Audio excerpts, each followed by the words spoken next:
Hello there everybody, this is Alex from Hardcore Guides, bringing you my Splatterhouse Brutal Difficulty No Upgrade run. Today we're doing Phase 10 entitled The Wicker Bride.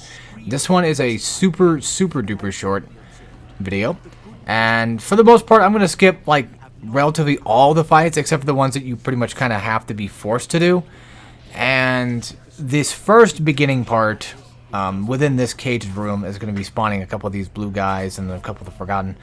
And you get a sword in the corner, and I'm just going to use the sword to kind of only really try to go for the one chop. Sorry, excuse me.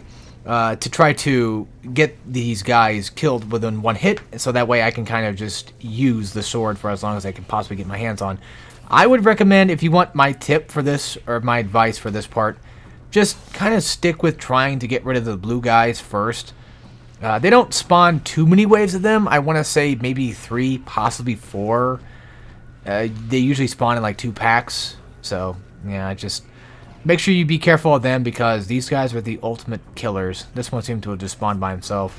And if one of them gets close to you, make sure you've got Necro on hand to kind of help defend yourself from the oncoming onslaught of just getting instantly murdered. Fun thing about this level, though, is it kind of ties into the whole paradox theory about Splatterhouse, because for those that might know, in terms of the ending, spoiler alert, it's considered, there's this paradox theory that considers the idea that us going back in time right now is, you know, us killing, you know, well, what's her nuts? Dr. West's wife, so then it ends up basically causing West to try to bring her back to life, and then he uses Jen, and then Rick gets mad, Rick chases after her, Terramask chases after her, and then so forth and so forth. And then there's also the theory that this game is a prequel to Splatterhouse 1 and such, so who knows. Spoiler it over with, but yeah, it's an interesting idea. I didn't really explain it the best, but look it up if you get a chance if you are interested. Also, this area right here I thought was forced upon you. I kept dying on that part because I kept thinking that for some reason you were forced to fight the fishmen. You do not have to fight them. You do, however, have to fight the beginning first arena, but you do not have to fight those fish guys. Also, usually around these corners is typically an enemy are going to try to come out and grab you, or at least, you know, do that attack that the fish guys do. So just be wary of that. This is the second mandatory arena we have to fight. I always just kind of avoid the big beast.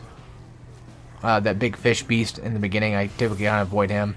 I forgot to talk about that, but whenever they're charging at you, they're going to try to like throw you inside of a command grab, and then it just does a lot of damage. But these guys are not the beast. These guys are called something else. I think called a boar. I think they're supposed to be like a shortened version of abhorrent, or abhorrent, I think, if I'm not mistaken. And of course, there's 3 in this room. These are the super variants of them.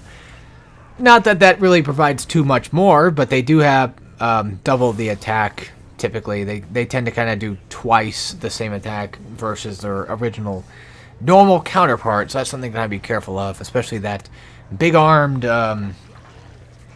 like, you know, they throw out that big arm attack. That's definitely something to kind of be weary of because they do it twice, and they also do the AoE attack twice.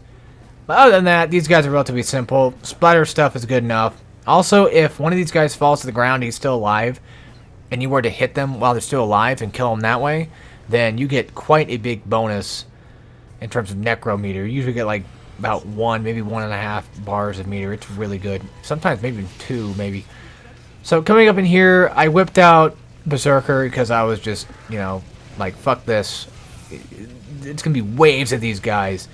But I I mistook this part for the survival arena mission that you can do, the survival arena stuff, the challenge rooms. I thought this was going to be multiple ways, but I completely forgot that this was not the case. So, yeah. And I kind of forgot what to do here for a second. So bear with me for like a few where I try to remember exactly what I was doing and how and why. But eventually I'm like, where's the other enemies? And I'm thinking to myself, like, oh, maybe I'm thinking of the wrong thing here. And then eventually the game lets me jump, so yeah, cool.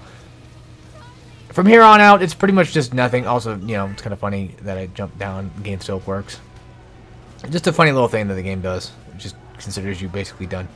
Was it Luann, I think her name was? I forget. But anyway, she's dead, so yeah. See you guys next time, so take care, everybody.